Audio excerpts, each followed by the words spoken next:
Hello viewers, welcome back to my channel babies beauty and mother's duty. আজকে যে টপিকটা নিয়ে পরে আমরা কথা বলবো সেটা হচ্ছে যে সমস্ত বাচ্চা পড়াশোনায় প্রচণ্ডভাবে অমনোযোগী তাদেরকে কীভাবে আমরা পড়াশোনায় কনসেন্ট্রেশন ফিরিয়ে নিয়ে আসতে পারি। এবং আজকে এটা খুব সিরিয়াস টপিক। এই সমস্যাটা প্রত্যেক বাচ্চার মধ্যেই মাঝে মধ্যে দেখা যায়। কেউ যারা গ্রোয়িং চাইল্ড রয়েছে তারা পড়াশোনায় কনসেন্ট্রেট করতে পারে না, বা পড়াশোনা ভালোভাবে করলে পরেও সেটা রিফ্লেক্ট আমরা রেজাল্টে পাই না। তো এক্স্যাক্টলি কোথায় সমস্যা হয় বা কী করে আমরা এটা থেকে সমাধান পেতে পারি, আজকে সে বিষয়ে আমরা কথা বলবো। তো প্রথমেই বলি কী কী কারণের জন্য এই সমস্যাগুলো তৈরি হয়ে থাকে। একটা হচ্ছে বাচ্চাদের কনসেন্ট্রেশন পাওয়ার কমে যায় যদি তারা একটা সময়ে বিভিন্ন মাল্টিপল টাস্কের মধ্যে জড়িয়ে থাকে। মানে বাচ্চার প্রত্যেকটা দিনের একটা প্রপার যদি রুটিন সেট আপ না করা থাকে, যে এই সময় বাচ্চা খেলবে, এই সময় বাচ্চা ঘুমাবে, এই সময় বাচ্চা খাবে, এই সময় বাচ্চা পড়বে, এইভাবে যদি একটা প্রপার রুটিন বাচ্চাদের সারাদিনের আমরা না করি, তাহলে বাচ্চাকে যখন আমরা পড়াতে নিয়ে বসবো তার মাথায় তখন চিন্তা থাকবে বা মাথার মধ্যে সমানে ঘুরপাক খেতে থাকবে যে একটু পরেই আমি খেলতে যাব, বা আমার খেলাটা আজকে ইনকমপ্লিট রয়ে গেল, আমার আজকে কিন্তু খেলা হলো না, আমি ঘুম থেকে দেরিতে উঠেছি, খেলা হলো না, কিন্তু মা তো পড়তে বসিয়ে দিয়েছে। তাহলে এই যে জিনিসটা তার মাথাতে একটা ট্রাবল তৈরি করতে থাকে, তার জন্য কিন্তু সে ফুল অ্যাটেনশন পড়াশোনার মধ্যে দিতে পারে না। এমনিতেই বাচ্চাদের মাথা খুব চঞ্চল মস্তিষ্ক, তারা এখানে সেখানে মাথায় সবসময় তাদের বিভিন্ন রকম কাজ ঘুরে বেড়াচ্ছে, কিন্তু তা সত্ত্বেও তাদেরকে পড়াশোনায় যদি আমাদেরকে অ্যাটেন্টিভ করতে হয়, তাহলে কিন্তু আমাদের প্রথম যে সলিউশনটা মাথায় রাখতে হবে সেটা হচ্ছে বাচ্চাদেরকে একটা নিয়মিত ডেইলি রুটিনের মধ্যে রাখতে হবে। যদি বাচ্চার যেখানে রুটিন আমরা তৈরি করব তাতে যেন প্রত্যেক দিনের কাজের একটা নির্দিষ্টতা থাকে, যে এই সময় তুমি ঘুম থেকে উঠছো, এই সময় তুমি খাচ্ছ, এই সময় তোমার এটা খেলার টাইম, সে যেন খেলার সময়ও রুটিনের মধ্যে পায়, তাহলে তার কাছে এই জিনিসটা কিন্তু বোরিং মনে হবে না।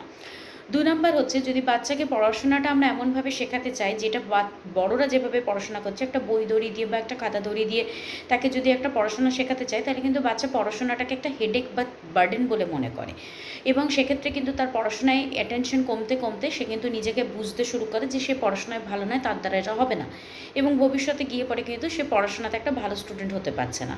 তো এই সমস্যা থেকে সমাধানের জন্য আমাদেরকে যে কাজগুলো করতে হবে সেটা হচ্ছে বাচ্চাকে পড়াশোনাটা সবসময় একটা খেলার ছলে পড়াতে হবে।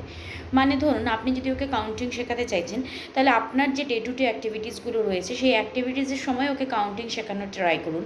বা যদি কালার চেনাতে চাইছেন, তাহলে ধরুন আপনি জামা কাপড় ফোল্ড করছেন, ঠিক সেই সময় বাচ্চাকে ডেকে প্রত্যেকটা জামা কাপড়ের কালার বলুন, আবার তাকে দিয়ে সেই কথাটা কিন্তু রিভাইজ করান। দেখো তো এই কালারটা কি বললাম, ফার্স্ট অফ অল ধরুন আপনি ওকে ইয়েলো, গ্রিন, রেড, ব্লু এভাবে 4টে কালার শিখিয়ে দিলেন।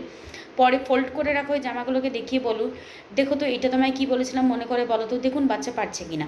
এইভাবে যদি আপনি প্র্যাকটিক্যাল ইমপ্লিমেন্টেশনের মাধ্যমে বাচ্চাকে পড়াশোনা শেখান, তাহলে কিন্তু বাচ্চা সেই জিনিসটা তাড়াতাড়ি ধরতে পারবে, তার পড়াশোনাটা একটা খেলার মতন মনে হবে, সে জিনিসটা মনে রাখতে পারবে, এবং সেই জিনিসটা জীবনে কোনো দিন ভুলছে না। নেক্সট হচ্ছে বাচ্চাকে স্মৃতিশক্তি তৈরি করার জন্য এক তো ভালো খাবার দাবার দিতে হবে, যে খাবারগুলোতে বাচ্চার ব্রেন ডেভেলপমেন্ট ভালো হয়, সেই খাবারগুলো কিন্তু বাচ্চাকে নিয়মিতভাবে আপনার দেওয়াটা খুব প্রয়োজনীয়। তার যেমন ড্রাই ফ্রুটস, মিল্ক, এগুলো যেন বাচ্চার যে ডেলি আপনি ফুড রুটিন রেখেছেন তার মধ্যে যেন থাকে, এটা কিন্তু বাচ্চার ওভারঅল একটা ব্রেন ডেভেলপমেন্টে খুব সাহায্য করে। এবার বাচ্চার ব্রেন ডেভেলপমেন্টের সাথে সাথে যখন আপনি বাচ্চাকে পড়াতে বসছেন, তখন তার যেন অল অ্যাকাডেমিক টুলস, মানে ধরুন খাতা, পেন্সিল, পেন, যা কিছু আপনি ইউজ করছেন সেটা যেন প্রপারলি অ্যারেঞ্জড থাকে। এতে বাচ্চা কী হচ্ছে, একটা পড়াশোনার ডেকোরাম শিখছে, এবং সে বুঝছে 10 মিনিট, 15 মিনিট, 20 মিনিট বাচ্চা যে সময়টা পড়ুক না কেন, সে ফুল অ্যাটেনশন কিন্তু পড়াতে দিচ্ছে, তার মন কিন্তু এদিক ওদিক ডাইভার্ট হচ্ছে না। এভাবে কিন্তু আমরা বাচ্চাকে পড়াশোনায় অ্যাটেন্টিভ করে তুলতে পারি। নেক্সট হচ্ছে, বাচ্চাকে যখন আমরা পড়াতে বসছি তখন কোনো একটা নিভৃত স্থানে গিয়ে না পড়িয়ে যখন আমরা কোথাও পড়াতে বসছি তখন অবশ্যই একটা নিভৃত স্থানে গিয়ে পড়েই আমাদেরকে পড়াতে হবে। এর বাইরে গিয়ে পড়ে যদি আমরা পড়াতে চাই, তাহলে কিন্তু বাচ্চা সেই পড়াশোনাটায় কনসেন্ট্রেট করতে চাইবে না, কারণ বাচ্চার মন খুবই চঞ্চল। সে দেখবে আমার সামনে আমার বড় দিদি বা দাদা খেলছে বা টিভি দেখছে, বা আমার ঠাকুমা বসে সবজি কাটছেন, এই যে জিনিসগুলো যখন দেখছে তখন কিন্তু তার মন হচ্ছে ছুটতে আমি ওইখানে চলে যাই। তো আমাকে যদি এই জিনিসটা প্রিভেন্ট করতে হয়, তাহলে বাচ্চাকে কিন্তু সবসময় একটা নিবৃত্ত জায়গাতে পড়াতে বসতে হবে। এইভাবেই কিন্তু বাচ্চা পড়াশোনায় অ্যাটেন্টিভ তৈরি হয়, এবং সেও ভবিষ্যতে এটাই শিখবে। আমি যখন নিজে পড়তে বসবো, তার যখন নিজের পড়ার হ্যাবিট তৈরি হবে, তখন কিন্তু অবশ্যই তাকে আমরা একটা নিভৃত স্থানেই পড়তে অভ্যস্ত দেখব। তো এই হ্যাবিটটা কিন্তু ছোটোবেলা থেকে তার মধ্যে তৈরি করা আমাদের কর্তব্য। তো এই কথাগুলো একটু মাথাতে রাখতে হবে। সাথে যেটা হচ্ছে, বাচ্চাকে যখন পড়াতে বসছেন তখন একটা তার রেগুলারিটি থাকবে, যে প্রত্যেক দিন একটা নির্দিষ্ট সময় বাচ্চাকে পড়াতে বসছেন, আজকে 7টা, কালকে 6টা, প্রত্যেক দিন 8টা, এরকম জিনিসটা না রাখাই ভালো। বাচ্চাকে একটা নির্দিষ্ট সময় পড়ান, 8 ঘন্টা যদি বাচ্চাকে নিয়মিতভাবে পড়ানো হয় যে কোনো একটা পার্টিকুলার টাইমে, সেটা কিন্তু বাচ্চাদের জন্য একটা হেলদি টাইম, কোয়ালিটি টাইম। এই টাইমটার মধ্যে আপনি আপনি এদিক ওদিক কোনো কিছু করবেন না। নেক্সট পেরেন্টস হিসেবে আমাদেরকে দেখতে হবে বাচ্চাকে যখন পড়াতে বসছি তখন ফোন ইউজ না করা বা কোনো স্ক্রিন টাইমের মধ্যে নিজেকে এনগেজ না রাখা। যদি আমরা নিজেরা সেটা করি, পড়াতে পড়াতে ফোন আসছে, ফোন তুলছি বা ফোন করছি বা কোনো ভিডিও দেখছি, তাহলে বাচ্চা কিন্তু নিজেও তার মনটা ওইদিকে চলে যাবে এবং সে কিন্তু কোনোদিনই ওখানে কনসেন্ট্রেট করবে না।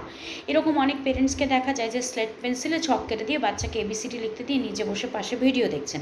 তো এই যে জিনিসটা, এটা কিন্তু বাচ্চার অ্যাটেনশন ওদিকে কোনো দিনই আসবে না, ফুল অ্যাটেনশন সে পড়াশোনায় দিতে পারবে না। সে সবসময় কিন্তু আপনার মোবাইলের দিকেই চোখ রাখতে শুরু করবে।